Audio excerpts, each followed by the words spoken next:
Everything in this house is ours now, baby. Every single thing." Daniel Carter said those words while pulling Sophie Bennett through the front door of a $12 million mansion, his wife's wine in one hand, his mistress on his arm, his arrogance filling every room like smoke.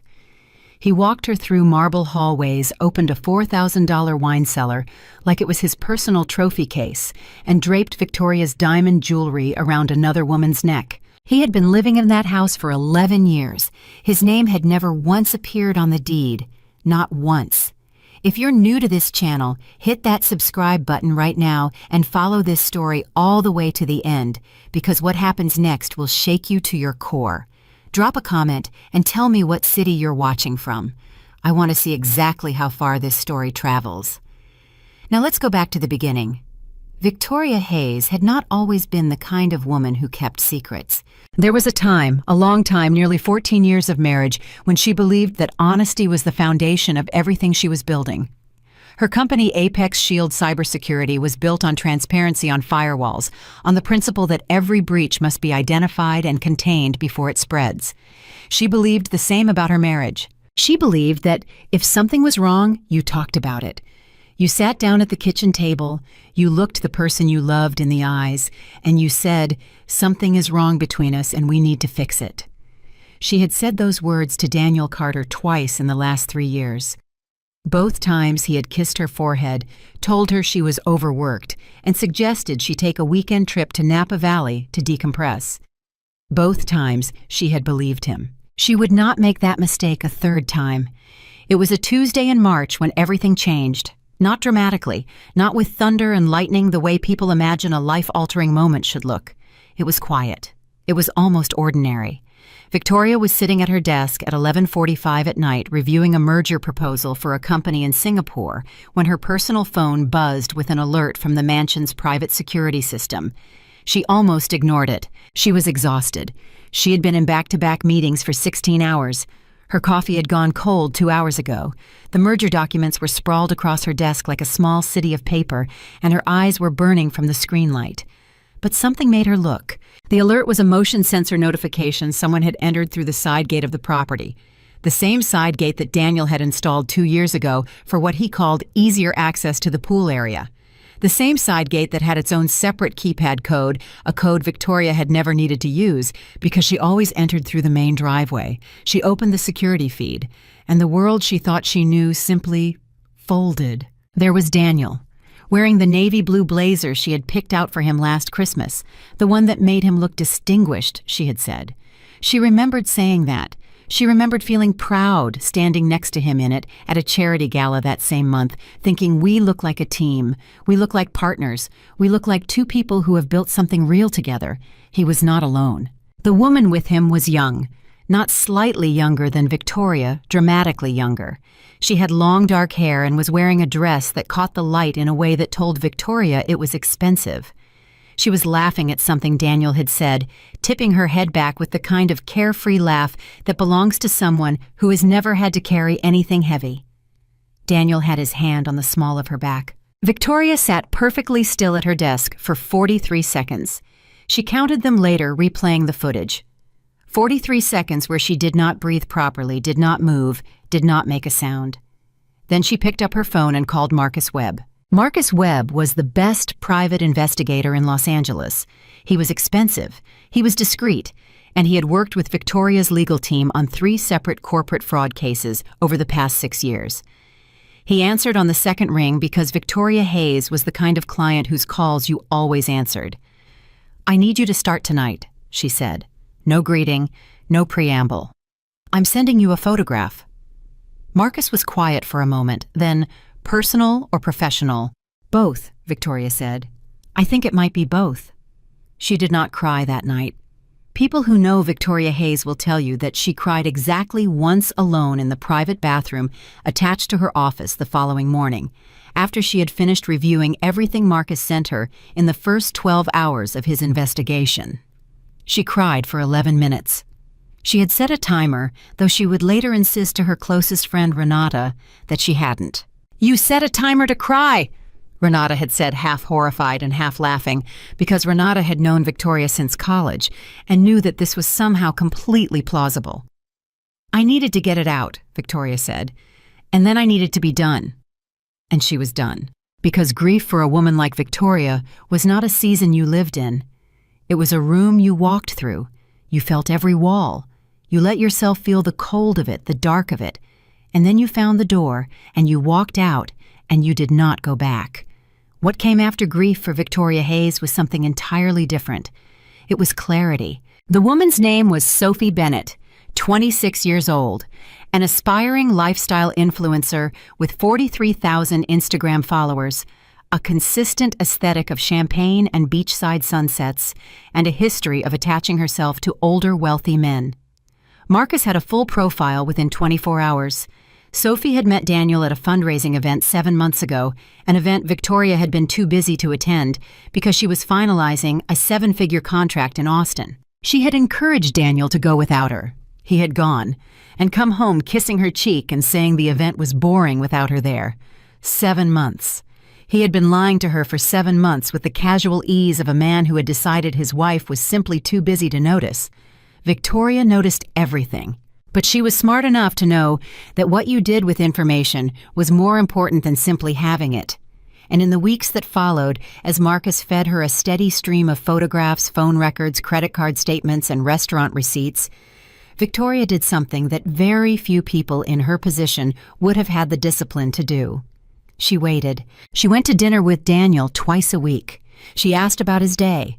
She laughed at his jokes not because they were funny, and God knew they had never been particularly funny, but because she had decided that Daniel Carter would have absolutely no indication that anything had changed until the exact moment she chose. Control. Victoria had always said was not about being the loudest person in the room. It was about knowing something no one else knew you knew. She met with her lawyers on a Thursday afternoon in April, a full 6 weeks after that first security alert in a conference room on the 42nd floor of a downtown high-rise with views of the entire city spread out below them like a blueprint. "I want to understand the property situation," she said. "Walk me through it again." Her lead attorney, a sharp, meticulous woman named Claire Donnelly, had laid out the documents carefully. The mansion on Crestwood Drive is held entirely under Crestwood Holdings, LLC.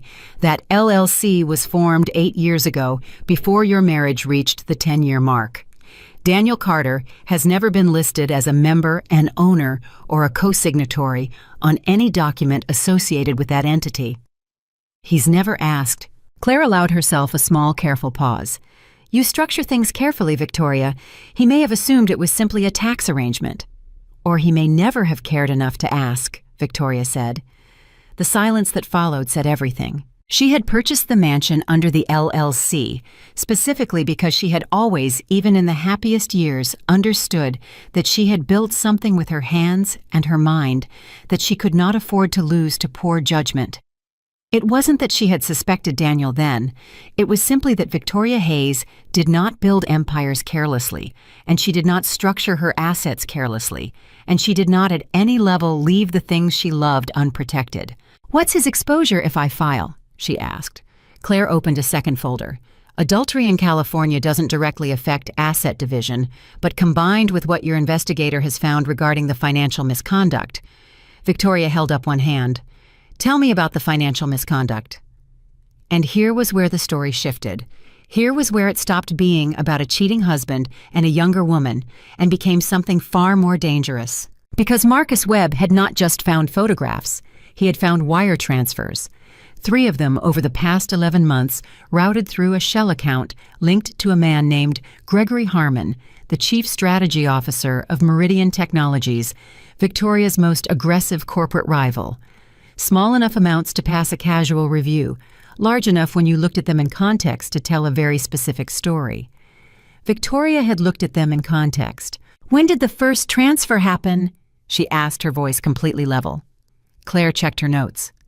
8 months ago, 1 month after Mr. Carter attended the Singapore conference on your behalf." Victoria closed her eyes for 2 seconds. The Singapore conference. the one she had been too busy to attend, so she had sent Daniel as her representative. She had trusted him with her access credentials, her meeting notes, her strategic roadmap for the next 3 years. She opened her eyes. He gave them the roadmap. We believe so, Claire said carefully. We don't have direct proof yet, but the timing is proof enough to keep looking, Victoria said. I want forensic accountants on this by Monday, and I want the FBI contact you've used before. Not yet, but I want them ready. She drove home that evening in her black Range Rover through the winding hills above Beverly Crest, and she sat in the driveway of the mansion for 4 minutes before going inside.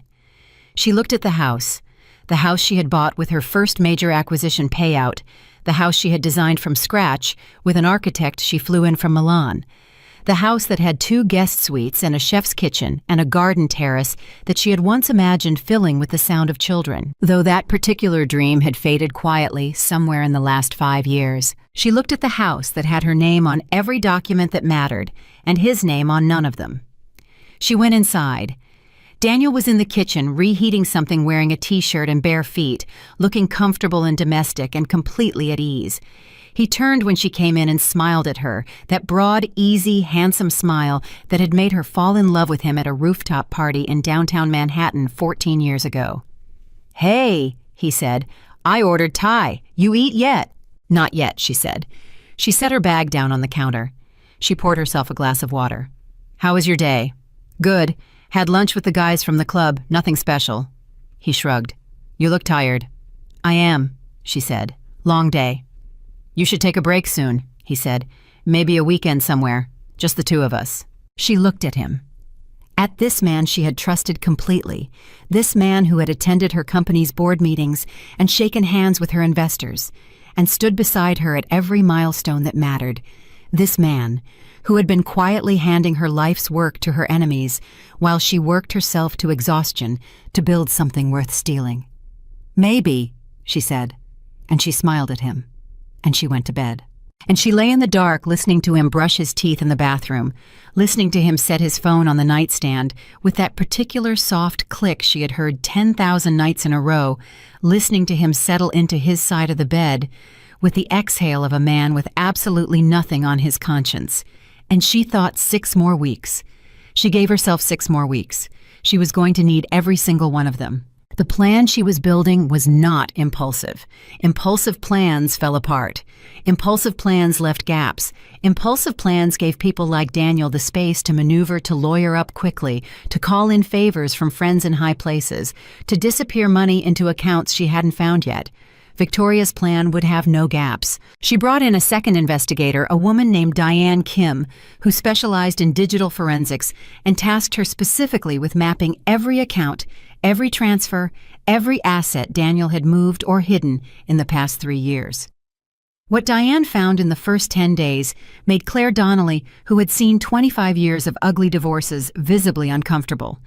Daniel had not only sold Victoria's strategic roadmap, he had been feeding information steadily, incrementally to Meridian Technologies for nearly a year. Proprietary client data, contract structures, pending acquisition targets. The kind of information that in the wrong hands was not just valuable, it was devastating.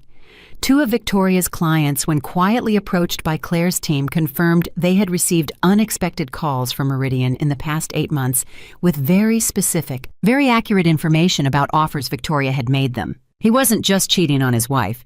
He was trying to dismantle everything she had built piece by piece, quietly enough that she might not notice until it was too late. The question Victoria asked herself alone in her office at 2 in the morning, staring at a wall she had covered in printed documents, because sometimes you needed to see the full picture laid out in physical space. The question she asked herself was why. She was not a woman who believed in simple answers. She had built her company by asking why until she got to a root cause, not a surface explanation. And the root cause she eventually decided was the oldest, most predictable story in the world. Daniel Carter had never been able to stand still in his wife's shadow. He was smart. People who knew him always said that. Personable, well-connected, sharp in conversation. But he had never built anything. Not really. He had consulted for 3 different firms over the course of their marriage, each engagement lasting 2 to 3 years before something went sideways and he moved on. He was charming enough to get in the door of any room Victoria opened for him, but he had never had the particular relentless, all-consuming drive it took to build something from nothing and make it last. And at some point she suspected around the time her company crossed the billion-dollar valuation threshold, and his name started appearing in press coverage only as Victoria Hayes's husband, that grating awareness had curdled into something uglier, something that looked for an outlet, something that found one in a younger woman who thought he was powerful, and in a competitor who was willing to pay for what he knew. He had decided, if I can't build my own empire, I'll burn down hers. Victoria understood it perfectly, and she felt absolutely nothing sympathetic about it. By the second week of May, the forensic accountants had finished their work. The FBI contact Claire had been warming up for 3 months agreed to a preliminary conversation. The divorce papers were drafted, revised, and sitting in Claire's office in a sealed folder labeled only with a case number. All Victoria needed was a moment. Not just any moment, the right moment. And then, on a Wednesday evening in the 3rd week of May, Daniel came home with an expression she recognized immediately, the careful neutrality of a man who was about to deliver news he had already practiced delivering. "Hey," he said. "I was thinking, you mentioned that Singapore deal is heating up again." "It is," she said. "You should probably go. Get ahead of it." He paused, just long enough. "I know you hate flying out last minute, but if it's closing—" "You're right," she said. "I'll probably fly out Friday." She watched something relax almost imperceptibly behind his eyes. "I'll book it tonight," she said. She kissed his cheek. "Don't forget you have that thing with the club Saturday morning." "Right," he said. "Yeah, I'll be around." She booked a flight. She had no intention of being on it. Instead, she arranged a reservation at the Waldorf Astoria in Beverly Hills under a name connected to one of her subsidiary companies. She notified Marcus to maintain surveillance on the mansion starting Friday afternoon. She called Claire and gave her a 3-word message, "Get the lawyer ready." And on Friday morning she kissed Daniel goodbye in the foyer, wheeled her carry-on to the car that was waiting, and drove not to LAX, but to a hotel 7 miles from her own home. She checked in. She ordered room service. She opened her laptop, and she waited. The call from Marcus came at 9:47 that evening. "He's brought someone to the house," Marcus said. They entered through the side gate at 9:30. "I have visual confirmation it's the Bennett woman." Victoria set down her fork. She looked at the window. Outside, the city was lit and sprawling and entirely indifferent. "How many staff are in the house?" she asked. "None. He gave them the weekend off." "Of course he did." "Send me the footage," she said, "and tell the security team to be ready at my signal." She watched the live feed on her laptop. She watched Daniel walk Sophie through the front entrance, the entrance with the custom iron door Victoria had chosen herself, the entrance flanked by the olive trees she had planted when they moved in. She watched him hand Sophie a glass of wine and gesture grandly at the sweep of the grand staircase as if introducing her to a kingdom. He did not know that every camera in that house fed directly to Victoria's personal server. He did not know that the home automation system could be locked and controlled remotely. He did not know that his wife, the woman he had written off as too busy, too distracted, too consumed by her own success to notice what was happening right in front of her, was sitting in a hotel suite less than 8 miles away, watching every single second. Sophie touched the marble banister and said something. Victoria couldn't hear the audio on this feed, but she could read the body language. Delight. Ownership. The particular proprietary ease of a woman who has been told by a man she trusts that all of this is hers now. Victoria watched Daniel pour from her wine cellar. She watched him pull out a bottle she recognized from 12 feet away, on a small screen, a 2009 Domaine de la Romanée Conti she had purchased at auction 4 years ago for $4,000. She watched him hand it to Sophie like it was a prop. She picked up her phone. She called Claire. "Tomorrow morning," she said. "Be at the house at 8 sharp." "We'll be there," Claire said. Victoria closed the laptop. She showered. She pressed her black business suit. She set her alarm for 5:30, though she was reasonably certain she would not sleep. She lay in the dark of the hotel room, and for a long moment she let herself feel the full weight of it. 14 years a marriage, she had believed in a man she had loved imperfectly, but genuinely a life she had built with the assumption that she was not building it alone. Then she exhaled, and in that exhale she let it all go. Not the anger. The anger was useful. She would keep that a little longer organized and contained and ready. But the grief, the hope, the woman who had believed that honest conversation at the kitchen table could fix what was broken. That woman had done her part. Now it was time for the other one. She reached for her phone one more time and sent a single text to the head of her private security team, a man named Torres, who had worked with her for 9 years, and who would, she knew without question, be awake and waiting for exactly this message. The message said, "Tomorrow morning, be ready to remove 2 people from the property." Torres responded in under 30 seconds. "Understood." Victoria set the phone down. She closed her eyes, and for the first time in months, for the first time since that Tuesday night in March, when a motion sensor alert had changed everything, she felt something settle inside her. Not peace, not exactly, something better, certainty. Torres confirmed the signal at 9:58 that evening. 2 people inside, side gate secured behind them. No staff on the property. Daniel had planned this with the kind of careful, practiced precision that told Victoria he had done this before. Maybe not in this house, maybe not with this woman, but the logistics of a man covering his tracks had a particular rhythm to it, and Daniel's rhythm was smooth, too smooth. Victoria sat with her laptop open on the hotel suite desk and watched the live feed with the same focused stillness she brought to board meetings. Not because she wasn't feeling anything. She was feeling everything. But she had learned somewhere in the brutal education of building a billion-dollar company from a single idea and $300,000 of personal savings that feelings were information. You didn't suppress them. You read them the way you read a spreadsheet. You let them tell you what they knew, and then you made your decision. What the feelings told her tonight was simple. He had calculated that she was gone. He had calculated that he had the weekend. He had walked another woman through the front door of her home with the confidence of a man who believes the person he is stealing from will never find out. He had miscalculated everything. She poured herself a glass of water and called Renata. Renata Cruz had been Victoria's closest friend for 22 years since they were both 24, and broke and sharing a 2-bedroom apartment in Chicago where the heating worked only intermittently, and they both thought they were going to change the world. Renata had changed it in her own way. She was now one of the most respected civil rights attorneys in California. She was also the only person outside of Claire and Marcus who knew what Victoria had been planning for the past 6 weeks. "He brought her there," Victoria said when Renata picked up. A short silence, then very quietly, "Tonight, an hour ago." "Victoria." Renata's voice carried the particular weight of a woman who knew exactly what that sentence cost to say out loud. "I'm fine," Victoria said, and she meant it, which was the strange thing. She was fine. She was clear and cold and completely in control, and she was going to stay that way. "I just needed to tell someone."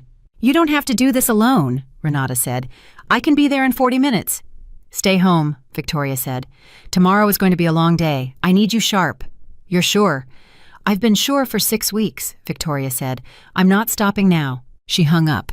She looked back at the laptop screen. On the live feed, Daniel was giving Sophie what appeared to be a tour, gesturing broadly at ceilings, at walls, at the architectural details Victoria had spent months selecting with her interior designer. He was presenting it like a man showing off something he had built, like a man who had poured himself into something and was finally getting to share it with someone who appreciated it. It made her stomach tighten in a way she had not expected. Not with grief anymore, with anger. The clean, clarifying kind. She reached for her phone and pulled up the property documents Claire had sent her the week prior. Crestwood Holdings, LLC, member Victoria Ann Hayes, registered agent Claire Donnelly. Donnelly Legal Group, date of formation 11 years ago, 2 years before she and Daniel married, back when the house was just a purchase she was making with her first major company payout, and her lawyer had suggested very practically that high-value real estate should always be held at arm's length from personal assets. Daniel's name was not on a single page. She had told him the house was held in a trust for tax purposes. He had nodded and said that sounded smart and never asked again. That was the thing about Daniel. He trusted her competence the way people trust a plane. He benefited from it completely without understanding how any of it worked. She closed the documents. She set a 5:30 alarm. She turned off the main lamp and lay on top of the hotel bed covers, fully clothed, and stared at the ceiling in the dark. She thought about the first night they had slept in that house. 11 years ago. They had no furniture yet. Everything was arriving the following week. They had an air mattress in the master bedroom, takeout containers from a Thai place on Sunset, and a bottle of champagne Daniel had brought because he said you had to mark the moment. He had poured it into paper cups because they didn't have glasses unpacked yet, and they had sat on the air mattress and clinked paper cups, and he had looked at her with something in his eyes that she had believed completely. She thought about that look for exactly 90 seconds. Then she stopped. The 5:30 alarm went off in what felt like minutes. She was already awake. She showered. She pressed her clothes with the hotel iron. She ate half a croissant from the room service basket and drank 1 cup of coffee, black. She checked in with Torres at 6:15. He confirmed both subjects were still inside, no movement at the doors, no indication they were planning to leave early. Good. She called Claire at 6:30. "We're on for 8. My team will be in position by 7:45, Claire said. "Victoria, are you ready for how he's going to react?" "Yes." "He's going to be loud," Claire said. "Not a warning exactly. A preparation." "I know," Victoria said. "Let him be loud. It won't change anything." She arrived at the Crestwood Drive property at 7:52 in the black Range Rover and pulled not into the main driveway, but into the access lane around the back of the property where the utility entrance was located. An entrance Daniel had never used because he had never had a reason to. Torres was already there with 2 members of the private security team, both of them standing with the particular relaxed alertness of people who have done difficult things professionally and are prepared to do them again. Claire's car pulled up 3 minutes later. Claire stepped out in a charcoal blazer and low heels with a leather portfolio under one arm and the expression of someone who had been to war before and found it manageable. "The system is ready to transfer," Victoria asked. "Your IT team confirmed at 7:30, Claire said. "Full remote access restored to your credentials the moment you authorize it." Victoria nodded. She looked at Torres. "Give me 10 minutes inside before you move to the front entrance." "Copy that," Torres said. She walked to the main breaker panel housed in the utility room just inside the back entrance, a room Daniel had never been in because Daniel did not involve himself in the mechanical realities of the house he lived in, and she connected her phone to the home automation hub with the app she had downloaded and tested twice in the past week. Every light, every lock, every speaker in every room, all of it responded to her touch. She stood in that utility room for a moment and breathed. Then she walked through the back corridor and through the kitchen and into the hallway. She could hear them.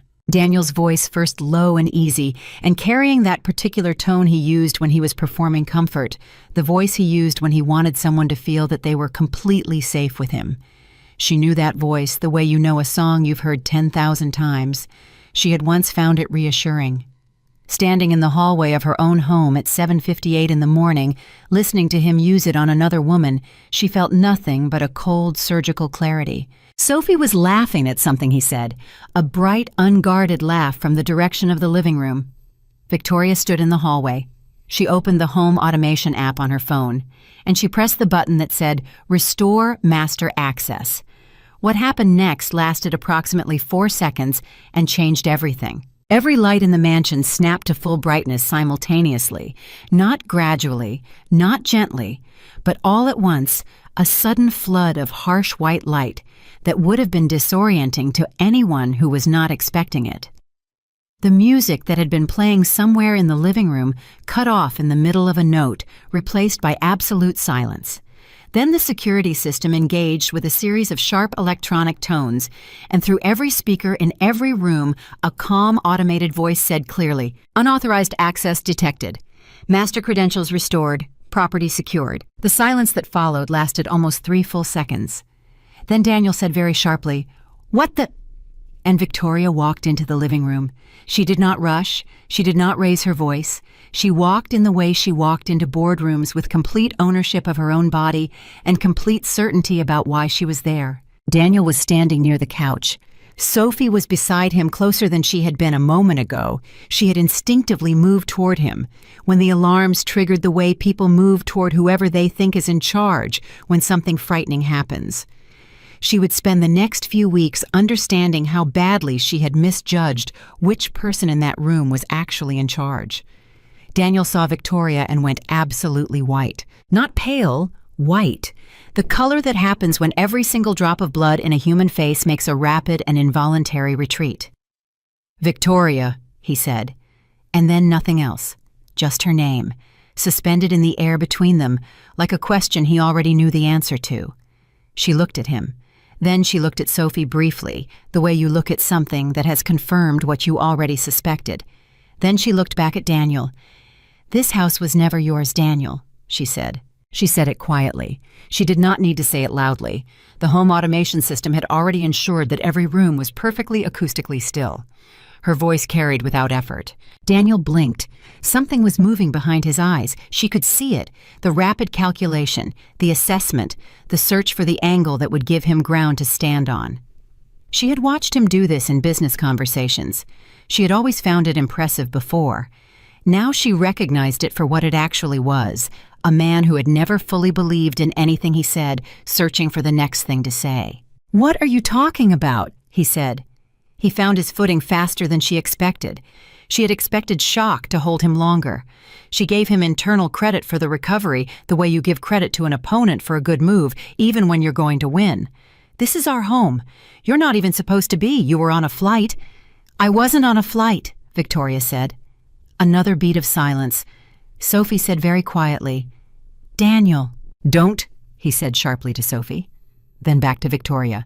"Whatever you think you know." "I know all of it," Victoria said. "I've known most of it for 6 weeks. The rest of it I've known for 11 days. She watched him try to parse that. She watched him understand slowly and visibly that she did not mean the affair. She meant something larger, something with different consequences. "The house," she continued, "is held under Crestwood Holdings, LLC. I am the sole member. Your name has never appeared on any ownership document associated with this property. Not the original purchase, not the refinancing in 2019, not the renovation permits last year, not once." She paused. "Let it settle. Legally, Daniel, you are a guest in this house, and as of this moment, you are a guest who is no longer welcome." Daniel stared at her. "You're bluffing," he said. But his voice had changed. The ease was gone. Something had cracked open underneath the performance. "I don't bluff," Victoria said. And every person who had ever worked with her, negotiated against her, or sat across a table from her in any context would have confirmed it without hesitation. "You know that." He did know that. She could see that he knew it. And she could see the exact moment when the knowledge arrived fully, when his mind stopped looking for the counter-move and simply absorbed what was in front of him. His jaw tightened. His hand, she noticed, had curled at his side. "You've been planning this," he said, and something had shifted in his voice now. The shock was metabolizing into something uglier. "How long have you been planning this?" "Long enough," she said. "This is insane," he said louder now. "We are married, 14 years. You think you can just walk in here and—" "Yes," she said, simply, without heat. He took a step toward her. Torres appeared in the doorway at that exact moment, not dramatically, not aggressively, simply present, a 6'2" former law enforcement professional who moved with the quiet authority of someone who did not need to perform a threat because he simply was one. Daniel stopped. Sophie had pressed herself against the far side of the couch. She looked very young. She looked like someone who had arrived at a party and discovered it was something else entirely. "Daniel," Claire's voice came through the home speaker she had patched into the system from outside. As planned, her voice calm and absolutely professional. "This is Claire Donnelly from Donnelly Legal Group. I am Ms. Hayes' legal counsel. Divorce proceedings have been filed in Los Angeles County Family Court as of yesterday afternoon. Additionally, I need to inform you that a separate legal matter is being referred to federal authorities regarding financial misconduct and corporate espionage involving proprietary data belonging to Apex Shield Cybersecurity. You will want to retain your own counsel before speaking further." The word federal landed in the room like a dropped weight. Sophie made a small sound that was not quite a word. Daniel's face had gone through 3 different expressions in the space of 4 seconds: disbelief, fury, and then something Victoria had never seen on him before. Fear. Real fear. Not the social embarrassment of being caught cheating. Something much deeper than that. The fear of a man who has just understood that the thing he thought was a manageable risk has turned out to be something with no ceiling. "What did you just say?" he said. Very slowly, not to Claire, to Victoria. "You sold my client data," Victoria said. "You sold my acquisition strategy. You took money from Gregory Harmon at Meridian in exchange for 11 months of confidential company information. We have the wire transfers, Daniel. We have the account. We have the timeline. And we have 2 of my clients who received targeted calls from Meridian with information that could only have come from you." The silence that followed was a different kind of silence than the one before. This was not the silence of shock. This was the silence of a man standing at the edge of something and finally seeing how far down it goes. "You can't prove that," he said, but his voice had lost its shape. "The forensic accountants filed their report 4 days ago," Victoria said. "The FBI contact has been briefed. Nothing has been formally submitted yet. But Daniel—" And here she paused, and when she spoke again, her voice was not cold, and it was not cruel. It was simply honest, the way she had always been honest when the situation required it. "It is going to be submitted. That decision was made before I walked into this room." Sophie said suddenly, surprisingly clearly, "I didn't know anything about that." Victoria looked at her. Sophie looked back, young, frightened, the expensive dress she was wearing, suddenly looking exactly like what it was, a costume borrowed for a role she had not understood she was auditioning for. "I know you didn't," Victoria said. It was not generous. It was simply true. She looked back at Daniel. "Torres is going to walk you both out," she said. "You can take whatever you brought with you tonight. Anything in this house that belongs to the household stays. Your personal items in the master closet will be packed and shipped to an address you provide to Claire's office by end of business Monday. You will not return to this property." "This is my home," Daniel said, and his voice cracked on the last word in a way that she suspected surprised even him. "It was never your home," she said. "It was always just your address." She stepped aside. Torres moved forward, and Daniel Carter, who had walked into that mansion 48 hours ago with the easy confidence of a man who believed he was about to inherit a kingdom, walked out of it in the blue blazer she had bought him for Christmas, with nothing in his hands and nothing left to say. Sophie followed 3 steps behind without looking back. Victoria stood in the center of her living room and listened to the front door close. The sound it made was not dramatic. It was not a slam. It was a soft, definitive click, the kind of sound a well-engineered door makes when it shuts properly. Victoria had always appreciated good engineering. Claire came through the back corridor a moment later, portfolio under her arm, expression measured and professional. She looked at Victoria with a question that was not quite a question. "I'm fine," Victoria said before Claire could ask. "Do you want me to stay?" "No," Victoria said. She looked around the room. At the wine glass Daniel had left on the side table, her wine, the expensive one he had opened without ceremony, now half empty and abandoned. At the jacket Sophie had apparently draped over the arm of the couch and forgotten in the chaos of leaving. At the house that had held all of it and was still standing. "Go home," she said. "There's a lot of work to do Monday." Claire nodded. "Victoria," she paused. "What you just did, the way you handled that—" "Don't," Victoria said gently. "I don't need it." Claire nodded once more and left. Victoria picked up Sophie's forgotten jacket and folded it over her arm. She stood in the silence of the house, her walls, her floors, her history, and she felt the full weight of the morning settle over her like something finally put down after a very long time carrying it. She walked to the kitchen. She threw away the wine glass Daniel had used, not washed it, threw it away without anger, simply because she felt like it. She made herself a cup of coffee. She sat at the kitchen island where she had eaten breakfast 1,000 mornings, sometimes with Daniel, sometimes alone, and she drank it slowly. Her phone buzzed on the counter. "Renata. How did it go?" Victoria looked at this message for a moment. She thought about 14 years. She thought about paper cups of champagne on an air mattress. She thought about wire transfers and stolen client data, and a man who had decided that living in her shadow was worse than burning everything down. She typed back, "It's done," Renata responded in 4 seconds. "I'll bring wine tonight, the real stuff." Victoria smiled. For the first time in 6 weeks, the smile reached somewhere real. She set the phone down. She finished her coffee. Outside through the kitchen window, the May morning was sharp and clear and completely indifferent to everything that had just happened inside these walls. Victoria Hayes had not slept. She had not eaten a full meal in 24 hours. She had just ended a 14-year marriage and triggered a federal investigation and removed 2 people from her home before 8 in the morning. She felt, despite all of it, something she had almost forgotten the texture of. She felt like herself, and that she decided was where the real work would begin. The coffee cup was still warm in Victoria's hands when her phone rang at 8:47 that same morning. It was a number she didn't recognize. She almost let it go to voicemail. Then something instinct, the same quiet instinct that had kept her company alive through 3 separate industry downturns, made her answer. "Ms. Hayes?" The voice was male, measured with the particular cadence of someone who delivers difficult information professionally. "My name is Agent Russell Pratt. I'm with the FBI's Financial Crimes Unit out of the Los Angeles field office. I believe your attorney, Claire Donnelly, has been in contact with my colleague regarding a matter involving Apex Shield cybersecurity." Victoria set her coffee cup down. "She has," Victoria said. "I'd like to meet with you this week if possible," Pratt said. "What we've been shown is significant.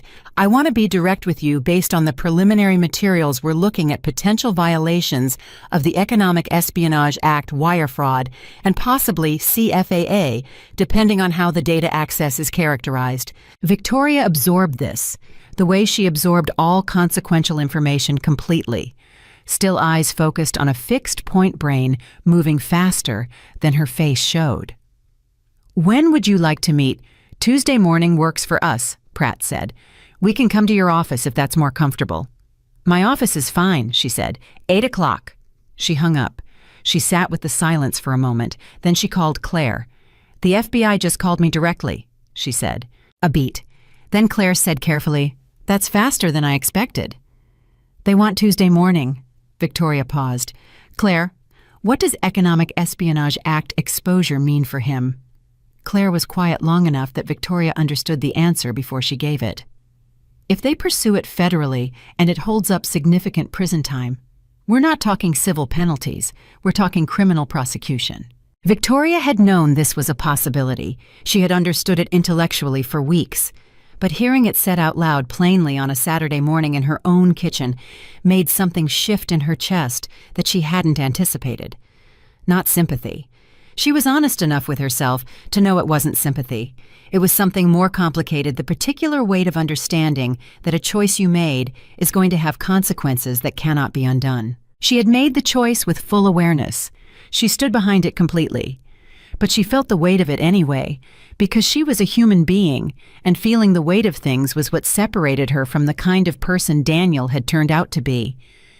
"Thank you, Claire," she said. "I'll see you Tuesday." She spent the rest of Saturday alone in the house, not miserably, not the way people imagine a woman alone after a marriage ends sitting in the dark picking at old wounds. Victoria was constitutionally incapable of sitting in the dark. She organized. She called her assistant and rescheduled the 3 meetings Daniel's weekend plans had caused her to mentally set aside. She walked through every room of the house with the focused attention of someone doing an inventory, not of furniture or fixtures, but of feeling. What does this room mean to me now? What does this hallway mean? What does the master bedroom mean when the man who slept in it for 11 years is never coming back? The answers surprised her with their clarity. The rooms were still her rooms. The house was still her house. The feeling she had expected contamination, the sense that something had been spoiled, didn't come. What came instead was something quieter and more practical.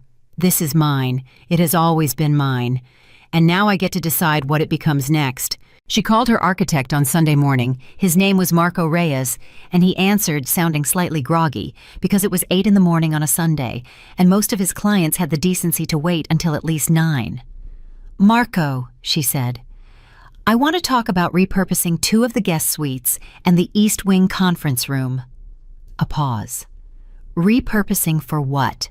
I'm thinking about turning part of the house into a foundation headquarters, she said. Working space, a place where young women in technology can come for mentorship sessions, workshops, that kind of thing. Another pause, longer this time, and when Marco spoke again, his voice was different.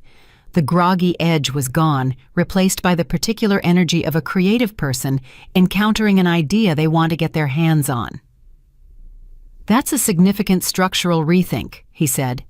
The East Wing alone, we'd need to reconfigure the access, probably add a separate entrance for— I know, Victoria said. That's why I'm calling you. When do you want to start? Drawings by the end of the month, she said. Can you do that? For you? Marco said. I'll move things around. She hung up and wrote the word foundation at the top of a blank page in her notebook. Under it, she wrote 3 questions. Who does it serve? How does it serve them? What does it need to exist? She had always built things this way, questions first, then structure, then execution. She had built Apex Shield the same way, in a Chicago apartment at age 26, with a secondhand laptop and a legal pad full of questions about why corporate cybersecurity was so consistently reactive instead of predictive. She had answered those questions with a company worth more than $1 billion. She would answer these ones too. By Monday morning, the professional world of Los Angeles had not yet heard anything publicly about what had happened over the weekend. That would change, but slowly the way these things always changed, through the quiet channels. First, the private messages between people who knew people, the careful conversations at lunch that spread to dinner parties by the end of the week. What happened Monday morning was something else entirely. Daniel called her at 9:17. She was in her office at Apex Shield's downtown headquarters, 24th floor. The city spread out below her in the particular sharp clarity that follows a weekend of inland wind. She looked at his name on her phone screen for 3 full seconds. Then she answered, put the call on speaker, and nodded to her assistant Priya to stay in the room as a witness. Victoria. His voice was different from Saturday morning. The shock had metabolized over the weekend into something harder and more deliberate. We need to talk. We are talking, she said. Not like this, he said. I want to meet, in person, without lawyers. That's not something I'm willing to do, she said. Victoria! And here his voice dropped, took on a texture she recognized from years of watching him negotiate the particular register he used when he wanted to convey sincerity. She had believed it once. What you're doing, the federal thing, you need to understand what you're doing to me. I understand exactly what I'm doing, she said. I made mistakes, he said. I know that. The affair, I know. I take responsibility for that. But the other thing, Victoria, that situation is not what it looks like. Harmon approached me. He was asking for general industry insight, not I didn't think it was— Daniel. She said his name the way you say stop. You took money. There are wire transfers with your name attached to an account that received payments from Gregory Harmon's personal holding company. That is not a misunderstanding. That is a transaction. Silence. I need you to drop the federal referral, he said. I'm asking you, as someone who, what? She said. The question was not cruel. It was genuine. She actually wanted to hear how he finished it. He didn't finish it. I'll contest everything, he said instead, and the softness was gone now. The divorce, the property, I'll get my own forensic accountants. I'll argue common law interest in the house. I'll drag this out for 2 years, and it will cost you. It will cost me less than it costs you, Victoria said. You know that. I know that. Your lawyer will know that the moment you hire one, which I strongly suggest you do today. She ended the call. Priya, who had been standing near the door with a tablet pressed to her chest, and the expression of someone watching a nature documentary about apex predators, exhaled very carefully. Do you need anything? Priya asked. Get me the Meridian Technologies public filing from last quarter, Victoria said, and see if you can get me on Marcus Webb's calendar this afternoon. I want to know what Daniel's been doing since Saturday morning. She had learned building Apex Shield that the most dangerous moment in any security situation was not the initial breach. It was the period immediately after the breach was discovered, when the compromised party was scrambling and unpredictable. Scrambling people did things they wouldn't otherwise do. They made calls they shouldn't make. They reached out to people who would later be asked about those calls under oath. She wanted to know who Daniel was calling. Marcus came back to her at 2 in the afternoon with something she had not anticipated. "He met with Gregory Harmon this morning," Marcus said. "In person, coffee shop in Brentwood, 40 minutes. Victoria was quiet for a moment. "That's either very stupid or very strategic," she said. "From what my contact inside Meridian tells me," Marcus said carefully, "Harmon has been aware that something was coming for about 10 days. He's been moving documents internally. Nothing provably obstructive yet, but the kind of administrative housekeeping that people do when they know someone is about to start asking questions." "So Harmon is preparing," Victoria said. "Harmon is preparing," Marcus confirmed. "And now Daniel has had 40 minutes with him in person at a location with no recording devices that either of us can access." She thought about this. "Who else knows about the meeting?" "As of this call, you and me," Marcus said. "But I can get you documentation that it occurred. Timestamps location data from Daniel's phone. His privacy settings are not what he thinks they are." "Get it," Victoria said. "And Marcus, send everything directly to Agent Pratt at the FBI. Don't route it through Claire first. I want Pratt to have it before end of business today." A short pause on Marcus's end. "That accelerates things significantly." "I know," Victoria said. "That's the point." She had realized something over the weekend sitting in the house alone, walking through the rooms and taking their measure. The moment you allow a cornered person time to regroup, you lose the advantage that cornering them gave you. Daniel and Harmon together in a coffee shop meant they were coordinating. Coordinating meant they were building a story. And a well-built story, even a false one, took time to dismantle. She did not intend to give them time. By Tuesday morning, when Victoria walked Agent Pratt and his colleague through the full documentation in the Apex Shield conference room, the meeting between Daniel and Harmon had already been added to the FBI's working file. Pratt looked at the timestamp data Marcus had compiled, and then looked at Victoria with an expression that was professionally neutral, but carried a clear undertone of respect. "Ms. Hayes," he said, "how long have you been tracking your husband's movements?" 6 weeks of intentional investigation, she said. "And honestly, Agent Pratt, the information wasn't hard to find. He was not careful. He believed I was too busy to look." Pratt made a note. His colleague, a younger woman named Agent Torres, no relation to Victoria's security, Torres was typing steadily on a laptop and had not looked up in 20 minutes. "The meeting with Harmon yesterday," Pratt said, "we'll want to look at that carefully, if it constitutes witness coordination or obstruction." "I understand," Victoria said. "That's your determination to make. I'm simply making sure you have the information." Pratt looked at her steadily. "You understand that once this moves formally, you lose direct control of the timeline." "I understand," she said again. "I built this company on the principle that you identify the threat you contain, what you can contain, and then you trust the systems you've built to do their work. The legal system is a system I trust, Agent Pratt. I'm putting this in it and letting it run." Pratt almost smiled. Almost. "We'll be in touch by end of week," he said. The news broke publicly on Thursday. Not from Victoria, not from Claire. From a financial reporter at the Los Angeles Business Journal who had a source inside Meridian Technologies, likely someone who had watched the administrative housekeeping happening around them all week and decided the information had value. The initial story was careful and sourced only to the investigation itself. Federal authorities are examining potential corporate espionage involving data transfers between a cybersecurity executive's household and a competing firm. But anyone in the Los Angeles business community who read it understood exactly what they were reading. Victoria's phone rang 47 times between 6 in the morning and noon on Thursday. She answered 11 of them, board members, key clients, 2 journalists she trusted enough to give a brief and carefully worded statement, and Renata, who called 4 times in the first hour and was eventually picked up on the 4th. "Are you watching the coverage?" Renata said immediately. "I'm aware of it," Victoria said. "Your stock is up," Renata said. "I don't know if you've looked, but Apex Shield is trading up 4 points since the story dropped. The market apparently reads, 'Company founder catches corporate spy in her own household and refers it to the FBI as a competence signal.'" Victoria hadn't looked at the stock. She looked now. Renata was right. She felt something move through her that was not quite satisfaction, but was adjacent to it, the particular sensation of watching a thing you built prove that it can withstand impact. "How are you?"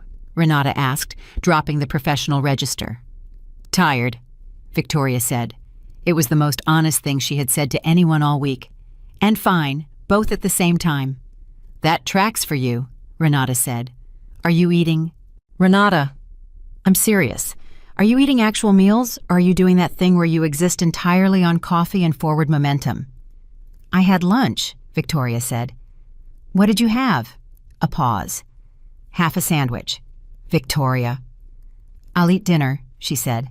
"I promise." She did eat dinner, alone at the kitchen island with a full plate of food she'd had delivered from the Italian place 3 blocks away that she and Daniel had gone to for anniversaries and had apparently ruined permanently for her because she ate exactly 4 bites and then sat staring at the remaining food with the specific exhaustion of a person who has been holding something together through sheer force of will and can feel the will beginning to fray at the edges. She was not falling apart. She wanted to be clear about that, even to herself. She was not falling apart. But the adrenaline of the past week, the hotel room, the confrontation, the FBI meeting, the coverage, the board calls, the 47 phone rings, was metabolizing the way adrenaline eventually does into ordinary human tiredness. And underneath the tiredness was something she had not allowed herself to look at directly yet. She had loved him. Not the man he had turned out to be, that man she had never actually known, but the man she had believed he was. For a long time she had loved genuinely. The man with the paper cup of champagne on an air mattress. The man who had shown up at her office the night she lost her first major client and sat on the floor with her for 2 hours without saying anything useful, just being there, because he had understood then that sometimes being there was all that was needed. She had loved that man. And the grief of discovering that man had either never fully existed or had been so thoroughly overwritten by resentment and ambition that he was unrecoverable, that grief was real, and it deserved to be felt. She sat at the kitchen island, and she let herself feel it, properly, without a timer this time. It lasted longer than 11 minutes. When she was done, she washed her plate, made herself a cup of tea, and sat back down with her notebook. She opened it to the page that said Foundation at the top. She had added more questions over the week, and now she began writing answers to them slowly and carefully, the way she had always built things, one clear sentence at a time. She was still writing when her phone buzzed at 10:41 that night. It was a text from Marcus. Daniel's credit cards were declined this afternoon at 2 separate locations. His personal account balance is consistent with someone who has been quietly moving funds somewhere, but the destination accounts show no activity. He may be attempting to liquidate something. Victoria read the message twice. She typed back, "Send it to Pratt." Then she set the phone face down on the counter. Then she picked it up again and added, "And Marcus, good work, genuinely." She went back to her notebook. Friday brought 2 things in rapid succession. The first was a call from Claire at 7:15 in the morning with news that Daniel had retained a defense attorney, a well-known criminal defense lawyer named Garrett Fine, which told Victoria 2 things simultaneously. First, that Daniel now fully understood the severity of what he was facing. And second, that he had somehow accessed enough money to retain Garrett Fine, who did not come cheaply, which meant Marcus's observation about the declining credit cards needed a second look. "Where did he get Fine's retainer?" Victoria asked. "That," Claire said, "is an excellent question, and one I suspect Agent Pratt is also asking this morning." The second thing that Friday brought was a phone call from a woman named Dr. Alicia Romero, the director of a nonprofit called Tech Forward that ran STEM programs for underserved girls in the Los Angeles Unified School District. Dr. Romero had read the Business Journal coverage, and in a move that Victoria found both unexpected and immediately interesting, had sent a message through Apex Shield's public contact page that morning, saying simply, "I think we might be building toward the same thing. I'd love to talk if you're open to it." Victoria called her back at 10 in the morning. "Dr. Romero," she said, "tell me about Tech Forward." Dr. Romero talked for 12 minutes without stopping, and Victoria, who had sat through thousands of pitches and presentations in her professional life, spent those 12 minutes doing something she rarely did, listening without simultaneously formulating her response. Because what Dr. Romero was describing was not a pitch. It was a problem. A real specific documented problem, girls in low-income Los Angeles neighborhoods who showed early aptitude for technology and mathematics, and then, between the ages of 14 and 17, lost access to the environments that could develop those skills because the environments were expensive, exclusive, and geographically inaccessible to them. When Dr. Romero finished, Victoria said, "How many girls are currently in your program?" 212, Dr. Romero said. "I have a waiting list of over 400. What does your current annual operating budget look like?" A pause. The pause of someone who had been asked this question by potential donors before and had learned that the answers sometimes ended conversations. 800,000, Dr. Romero said, which sounds like a lot until you understand what it takes to run quality programming for 200 girls. "It doesn't sound like a lot," Victoria said. "It sounds like not enough." Another pause. "Yes," Dr. Romero said. "That is exactly what it sounds like." Victoria looked at the notebook page. Foundation. Beneath it, her questions and their slowly accumulating answers. "I want to meet with you next week," Victoria said. "And I want you to bring your full program documentation, curriculum outcomes, data, your 10-year vision if you have one. Can you do Thursday?" "I can do Thursday," Dr. Romero said, and Victoria could hear in her voice the careful, disciplined hope of a person who had been disappointed before and was not allowing herself to assume anything. Victoria respected that more than effusiveness. "Thursday morning," Victoria said. "My office, 9 o'clock. She hung up. She looked at the notebook. She looked at the word foundation and what had been written below it over the past week. And she felt for the first time since this had all begun, something that was not just clarity or anger or certainty or grief or tiredness. She felt direction, real direction, the kind that came not from reacting to something, but from building toward something.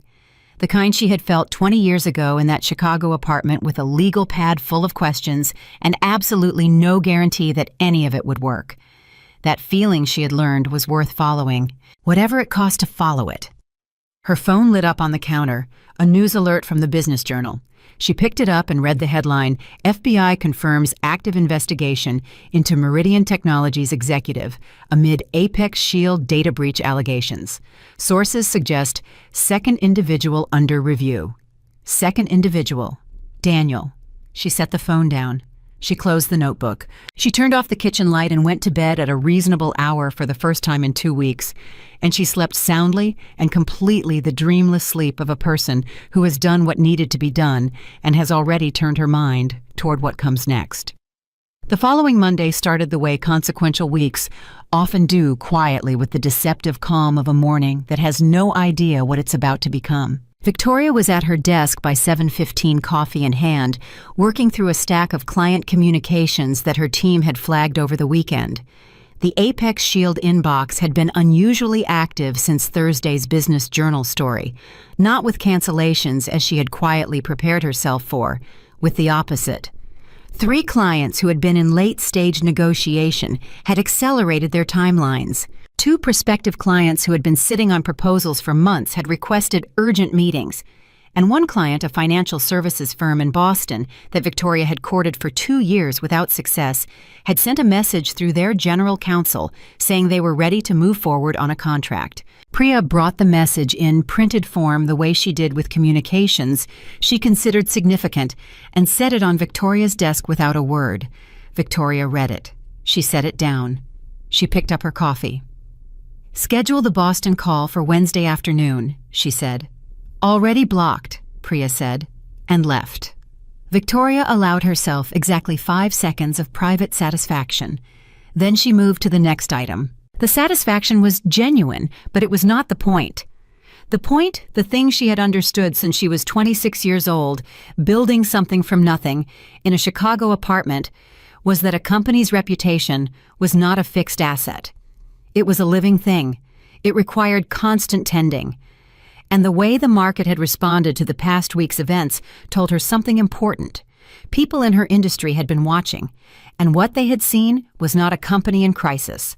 They had seen a founder who identified a threat in her own household, documented it methodically, referred it to federal authorities, and kept her company operating without a single day of visible disruption. That was not a crisis story. That was a competence story. She had known it would be eventually. She had bet on it, in fact, when she made the decision 6 weeks ago to do this carefully instead of impulsively. But knowing something would work and watching it actually work were two different experiences, and she allowed herself to feel the difference for exactly 5 seconds before moving on. Agent Pratt called at 9:40. "Ms. Hayes," he said, "I wanted to update you directly before this becomes more public. We executed a search warrant on Gregory Harmon's home and office this morning at 7 a.m.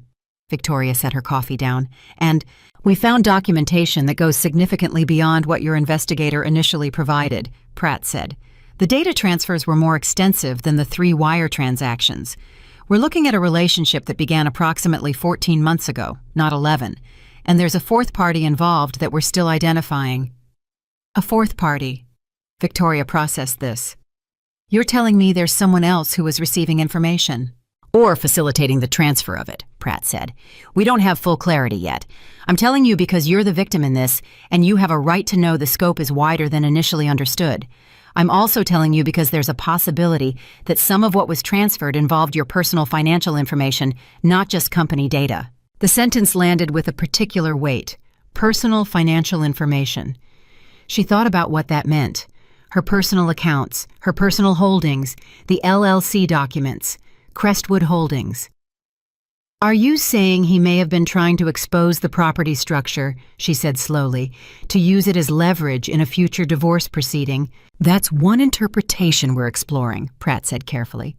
"It would explain why certain documents appear in the transferred files that have no obvious competitive value to Meridian." Victoria sat very still. She thought about Daniel in the kitchen, bare feet, and a t-shirt reheating Thai food, asking about her day. She thought about how long he had been planning, not just reacting to resentment, actually planning, building a file, preparing for a future in which he would need ammunition. "He was going to divorce me," she said, not a question. "Or he was preparing for the possibility that you would divorce him," Pratt said. "Either way, he appears to have been building leverage for some time." She thanked Pratt. She ended the call. She sat with this new information for 3 full minutes, not processing it emotionally, not yet, but turning it over practically the way you turn over a rock to see what's underneath it. He had been preparing. He had been collecting. He had given her company's data to Harmon, yes, but he had also been building a personal dossier on her financial structure, presumably to hand to a divorce attorney at the moment of his choosing. He had intended to come for the house. He had intended to come for everything, and he had been doing it quietly for over a year while eating dinner across from her and suggesting weekend trips to Napa and kissing her forehead when she said something was wrong between them. She picked up her phone and called Claire. "Pratt told me about the fourth party," Claire said before Victoria could speak. "I heard 20 minutes ago. Victoria, I need you to do a full audit of your personal accounts this week. Every account, every holding, every document that Daniel had any access to." "Already thinking it," Victoria said. "Get me your forensic accountant contact, the personal one, not the corporate one." "I'll send it in the next 5 minutes," Claire said. "And Victoria, the property structure, Crestwood Holdings. If he was building a file on it, he can build whatever file he wants," Victoria said. "The structure is legitimate. The formation documents are clean. He has no claim." She paused. "But I want to know exactly what documents he copied, every single one." "Understood," Claire said. The forensic accountant, a meticulous, quietly intense man named David Park, was in Victoria's office by 2 in the afternoon and had begun his audit before 3. He worked with the particular focused energy of someone who loved finding things that other people had tried to hide, and within the first 2 hours, he had already identified 3 instances of document access from a device registered to Daniel that had occurred outside normal household hours late at night twice, and once on a Sunday morning when Victoria had been at a board retreat in San Diego. He had photographed documents, personal trust documents, the Crestwood Holdings formation paperwork, a personal investment account statement from Victoria's private wealth manager. David laid the access logs on Victoria's desk at 5:15 that afternoon and said with the particular professional satisfaction of a man who had found exactly what he went looking for. He was systematic about it. This wasn't opportunistic. He knew what he was looking for, and he went back for more when he didn't get it all the first time. Victoria looked at the logs. "Send everything to Pratt," she said. "Tonight." David nodded. "Already packaged." She looked at him. "You packaged it before I asked." "I assumed that's what you'd want," he said simply. She almost smiled. "You assumed correctly." By Wednesday morning, the fourth party had a name. Marcus texted it to her at 6:58 while she was on the treadmill in the mansion's home gym, a room she had reclaimed aggressively over the past 10 days, running 4 miles every morning before 7 because her body needed something physical to do with everything her mind was carrying. The text said, "Fourth party identified. A paralegal named Jason Wolfe, formerly employed by Donnelly Legal Group until 18 months ago. Left under circumstances described as mutual agreement. Now working independently. His name appears in Harmon's documents as a consultant." Victoria stopped the treadmill. She read the message again. Donnelly Legal Group, Claire's firm. A former employee of Claire's firm was embedded in the network that had been stealing from her. She stood on the stopped treadmill for a long moment. She thought about every document that had passed through Claire's office in the past 6 years. She thought about every conversation, every filing, every piece of strategic legal advice that had been discussed in that conference room on the 42nd floor with the views of the whole city. Then she thought about Claire specifically. Claire, who had been meticulous and careful and unfailingly professional. Claire, who had structured Crestwood Holdings 8 years ago with the kind of thoroughness that had ultimately protected Victoria completely. Claire, who had been the first person Victoria called when this began, and who had been present at every critical moment since. She trusted Claire. She had built that trust over 6 years, and she did not abandon built things easily. But she was also Victoria Hayes. She texted Marcus back, "I need to know if Wolfe had any contact with Claire directly or only with the firm in general. And I need the timeline of when he left and when the first data transfer to Harmon occurred." Marcus responded in 4 minutes. Wolfe departed the firm 16 months ago. First confirmed transfer to Harmon occurred 14 months ago. 2-month gap, 2 months. Enough time to make introductions. Enough time to set something in motion. She called Claire at 7:30. Not to accuse, not to confront. To watch. "Good morning," Claire said. She sounded as she always sounded, organized, already working the background hum of her office already active behind her. "I need to ask you something directly," Victoria said. "Of course." "Jason Wolfe," Victoria said. "He worked at your firm." A pause, 2 seconds. Then, "Yes. He left about a year and a half ago. Why?" "His name has appeared in the FBI's investigation," Victoria said, "as a consultant connected to Harmon's network." The silence that followed was 4 seconds long, and in those 4 seconds Victoria listened with the full attention of a woman who had built a cybersecurity company on the principle that the most important data was always in what people didn't say. What she heard in Claire's silence was not guilt. It was not calculation. It was something she recognized because she had felt it herself, sitting at her desk on a Tuesday night in March, watching a security feed she hadn't expected to watch. It was the particular sound of someone realizing that something they thought they understood has just revealed a hidden dimension. "Tell me what you know about him," Victoria said. "He was a paralegal for 2 years," Claire said, and her voice had changed. The professional smoothness was still there, but underneath it was something sharper, more alert. "Smart, detail-oriented. He left because there was a billing discrepancy we couldn't resolve. We parted ways quietly because he had access to client files and we didn't want litigation." She stopped. "Victoria, if he had access to your files during his time here, that's what I need to know," Victoria said. "Which files he touched, how much he saw." "I'm pulling his access logs this morning," Claire said immediately. "I should have done this when Pratt first made contact. I didn't think—" She stopped herself. "I should have thought of it. I'm sorry."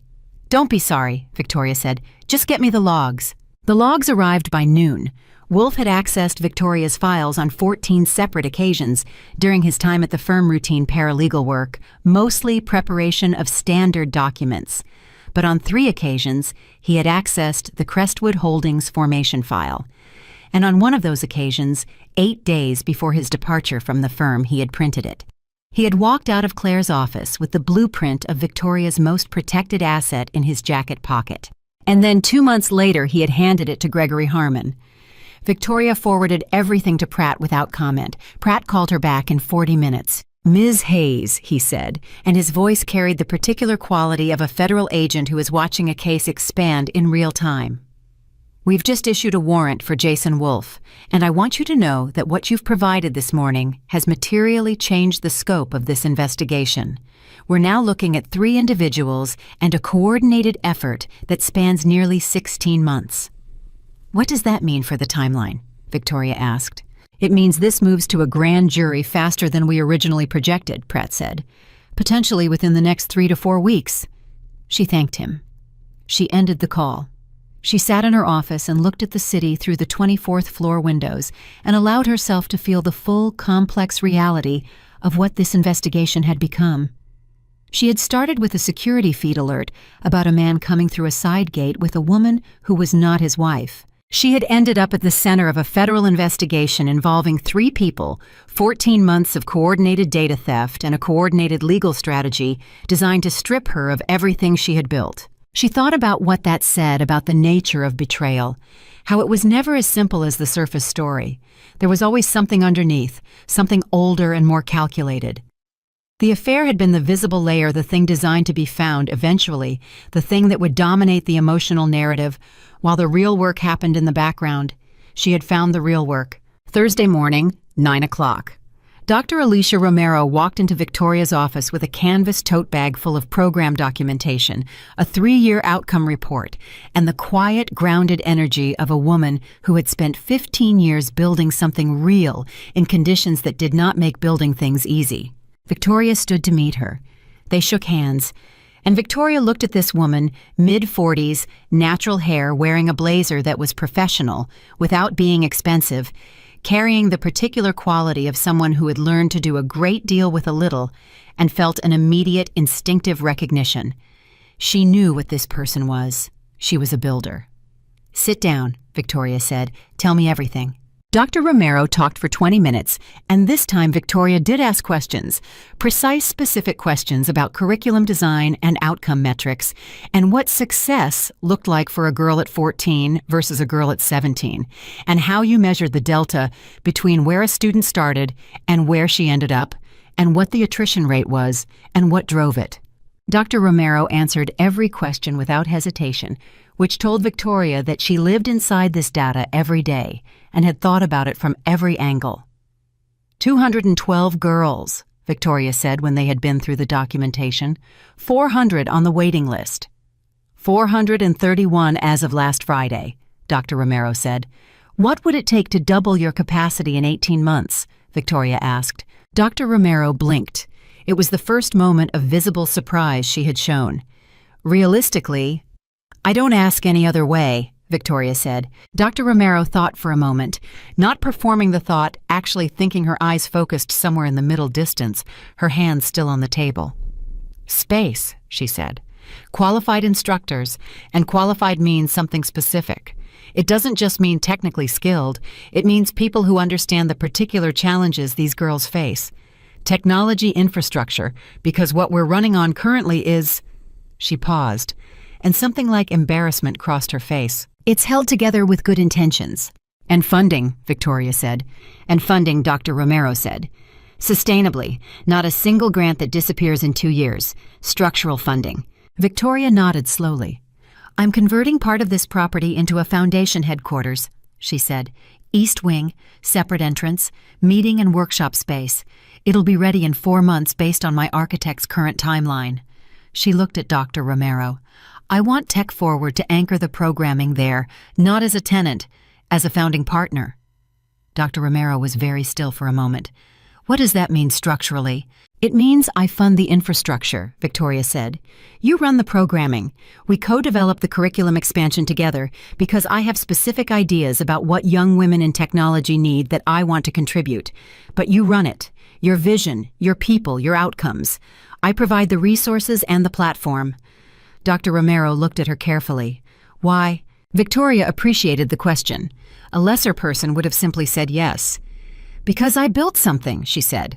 And building it was possible because I had access to education, to mentors, to the right rooms at the right time. I had that access, and most of these girls don't. That's a correctable problem. A pause. And personally, Dr. Romero asked. Victoria looked at her. Personally, she said, I'm at the end of a very long chapter, and I need the next one to be about building something that matters more than what just ended. Dr. Romero held her gaze for a moment. Then she nodded a single definitive nod. Thursday works for me, she said. Every week, if that's what it takes. That's what it takes, Victoria said.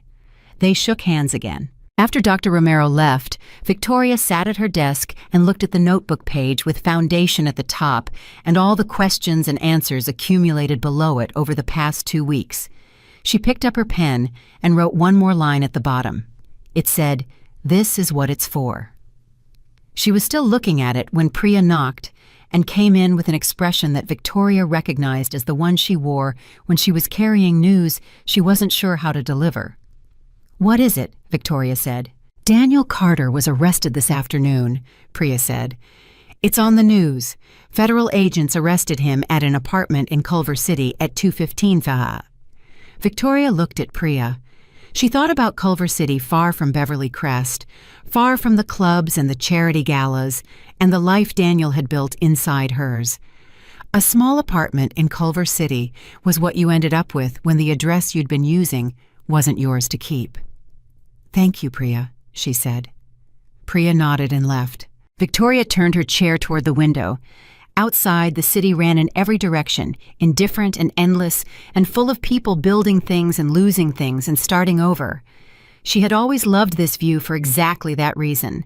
It reminded her that everything was in motion, that nothing was as permanent as it felt in either direction. Daniel had been arrested. She felt the information move through her.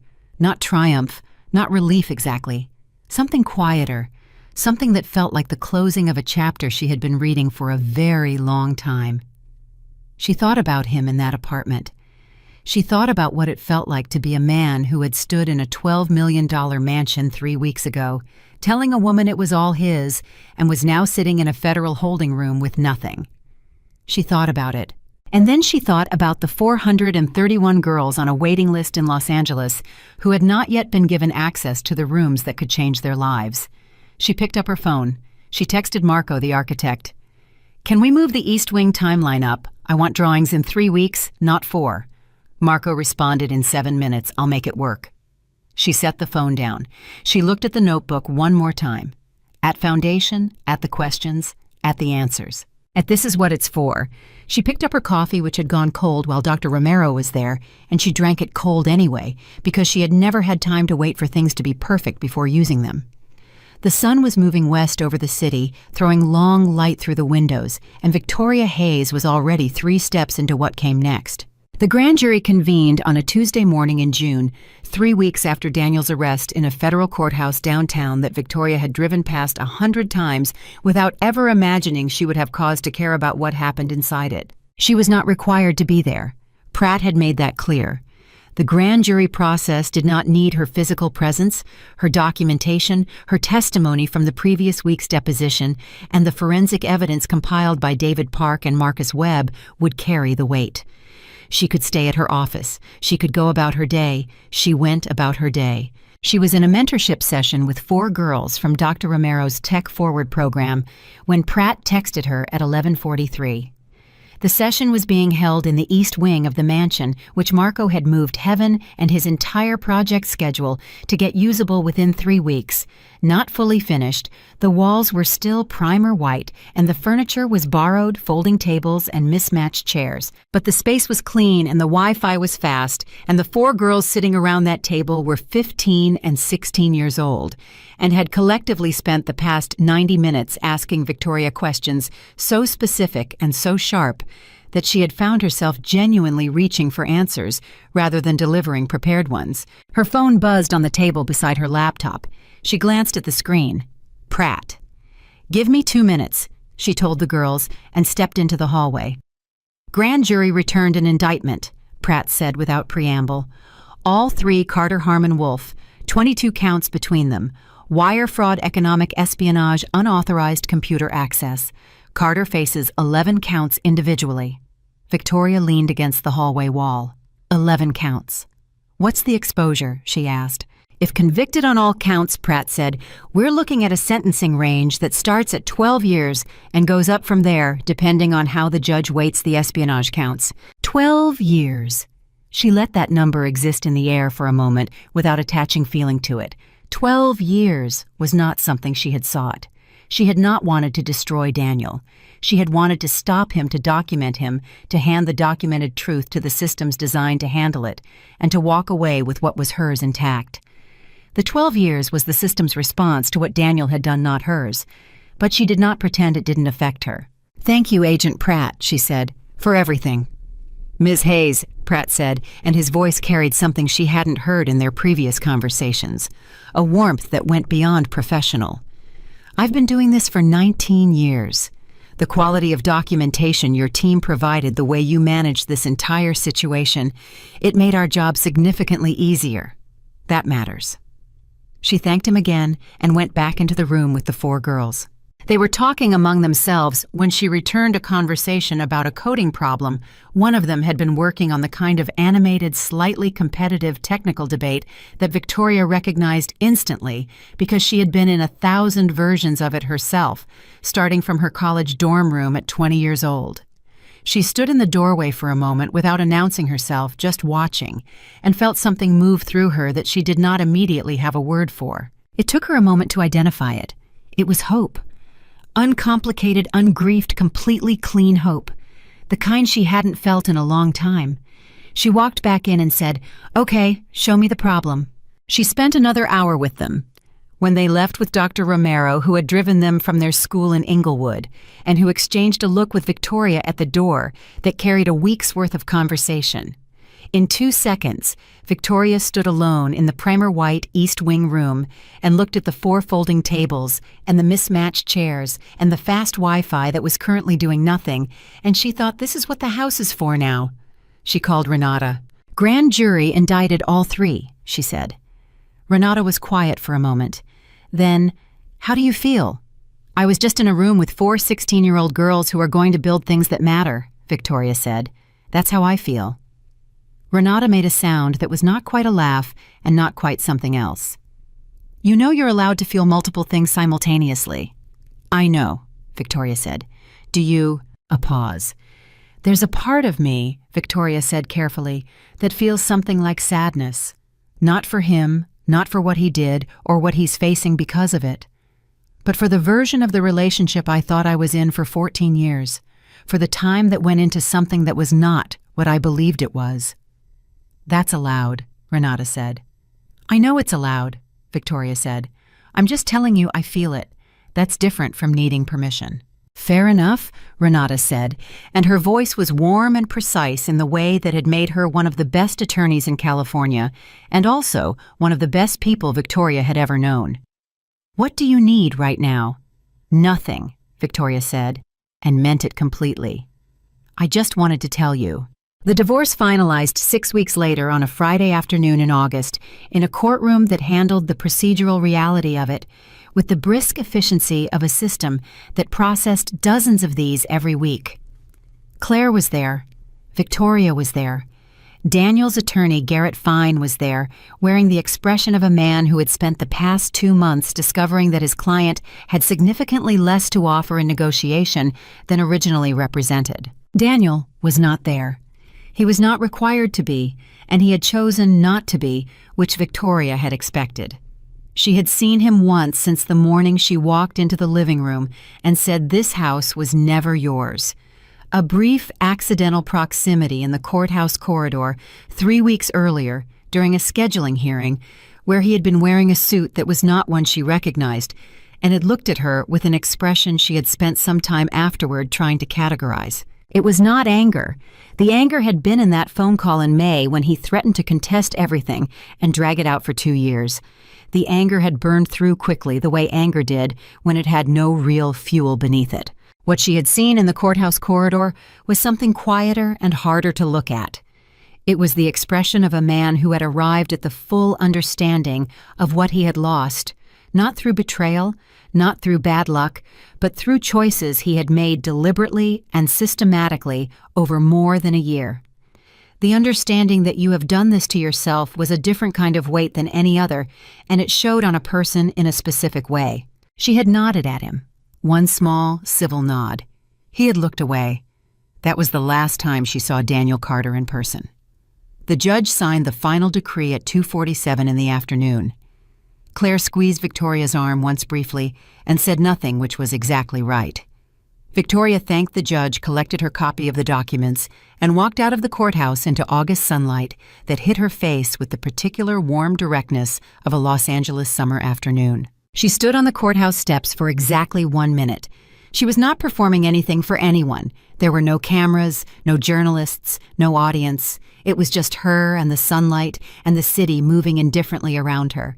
She stood there for 1 minute because she felt she owed herself that 1 minute of standing still in the full reality of what had just happened, what had ended, and what she was walking back out into. Then she walked to her car. She had a 4 o'clock call with the board. The foundation's public announcement came 2 weeks later in early September at an event held in the east wing of the mansion.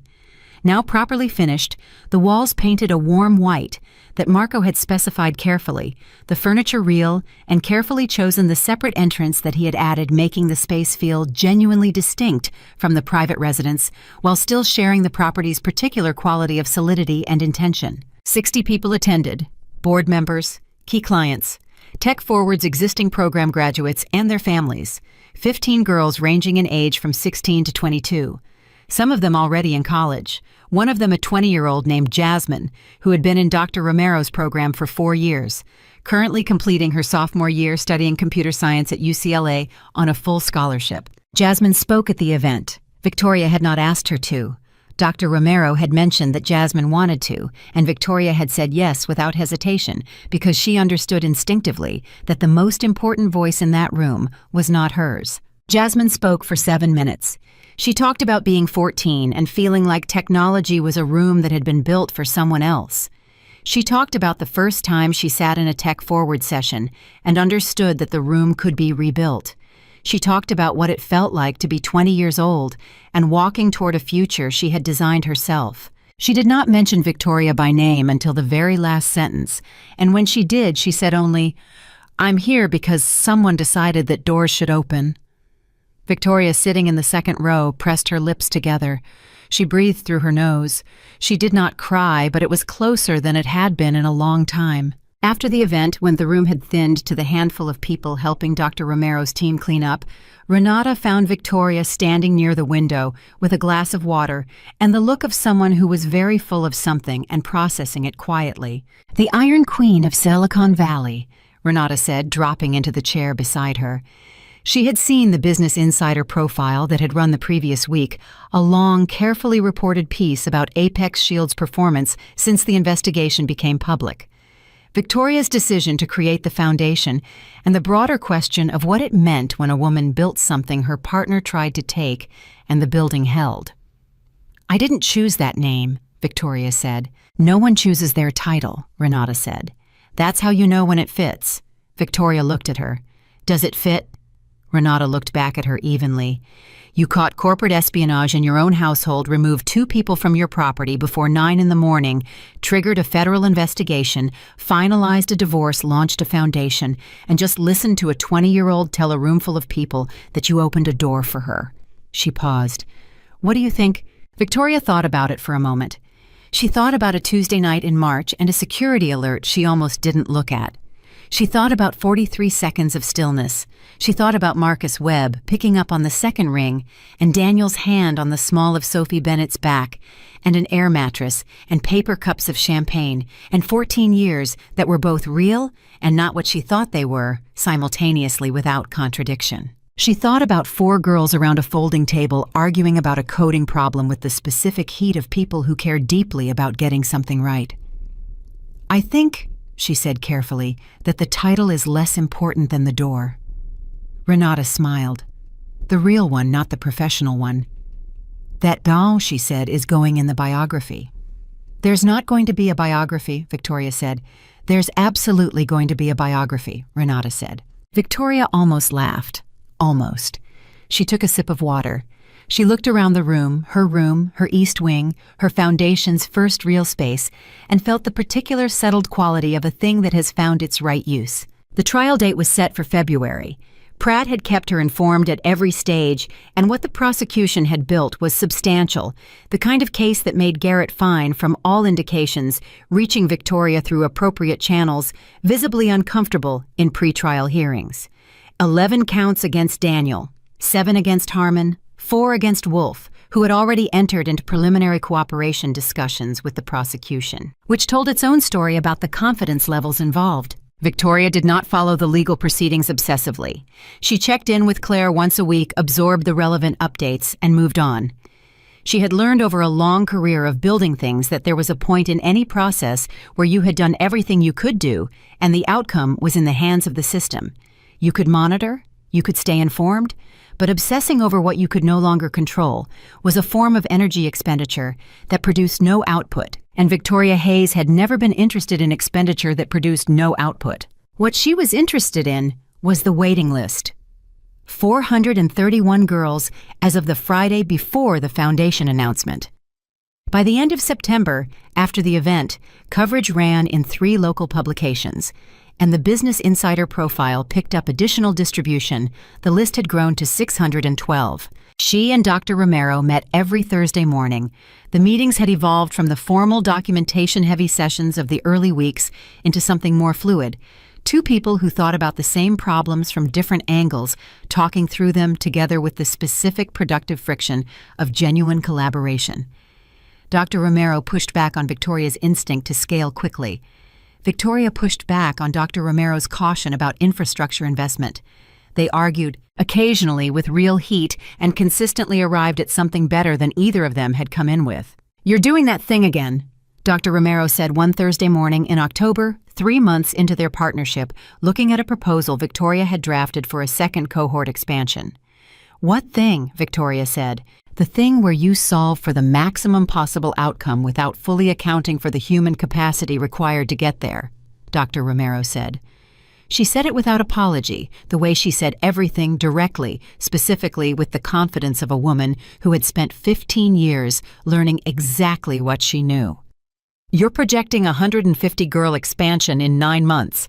My best instructor has 3 other jobs. 2 of my program coordinators are part-time. The expansion is right. The timeline treats people like infrastructure." Victoria looked at the proposal.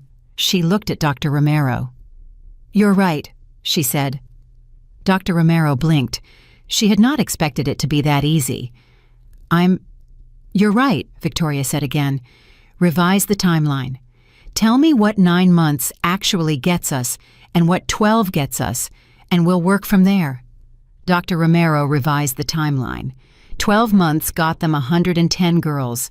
The number was less dramatic than Victoria's original projection. It was also real, which was better. They went with 12 months. In November, Apex Shield closed the Boston contract, the financial services firm that had been in negotiation for 2 years and had finally moved after the investigation became public. The contract was the largest in the company's history. Victoria's CFO brought her the signed documents on a Monday morning and set them on her desk with the expression of someone delivering a gift. "Nice," Victoria said. She signed the internal acknowledgement form. She handed it back. "What's next on the pipeline?" Her CFO stared at her for a moment. "We just closed the largest contract in company history." I know, Victoria said. What's next on the pipeline? He laughed finally and shook his head and went back to his office. Priya appeared in his doorway 30 seconds later. The Business Insider writer is asking for a follow-up interview, she said. They want to do a profile specifically on the foundation. Tell them March, Victoria said, after the trial. I don't want the foundation's story tangled up with the legal proceedings. March, Priya confirmed. Anything else? Get me Dr. Romero's updated instructor roster, Victoria said. And call Marco about the second phase of the East Wing renovation. I want to look at adding 2 more workshop spaces. Priya wrote, nodded, disappeared. The trial began in February on a cold, bright Tuesday morning. Victoria attended the first day, not because she was required to, not because Claire recommended it, because she had decided quietly and entirely on her own terms that she would be present for the beginning of the formal accounting the way she had been present for every other part of this. She sat in the gallery in a charcoal blazer and dark slacks 3 rows back, between Renata on her left and an empty seat on her right. She watched Daniel walk in with Garrett Fine, and she noticed because she noticed everything that he was thinner than he had been in May, and that his posture had changed the easy, unconscious confidence of a man who moved through rooms he believed he owned, had been replaced by something more careful and contracted. He did not look at the gallery during the preliminary proceedings. She had not expected him to. The prosecution's opening statement lasted 40 minutes and was delivered by a federal prosecutor named Adriana Chu, who had the particular quality Victoria most respected in professionals. She did not perform authority, she simply had it. Chu laid out the government's case with the methodical clarity of someone building something solid, and Victoria sat in the gallery and listened and felt again that complex, layered thing that had become familiar to her over the past 9 months. Not triumph, not satisfaction exactly. The closest word she had for it was resolution, the particular quality of a problem correctly and completely solved. Renata leaned over during a brief recess and said quietly, "You okay?" "Yes," Victoria said. "You sure?" "I built a company from scratch at 26, Victoria said. "I documented a year-long corporate espionage operation while attending charity galas with the man running it. I removed 2 people from my property before 9 in the morning and launched a foundation before lunch." She paused. "I am extremely okay." Renata pressed her lips together to hold back the smile. "March," she said. "Biography. I'm calling the publisher."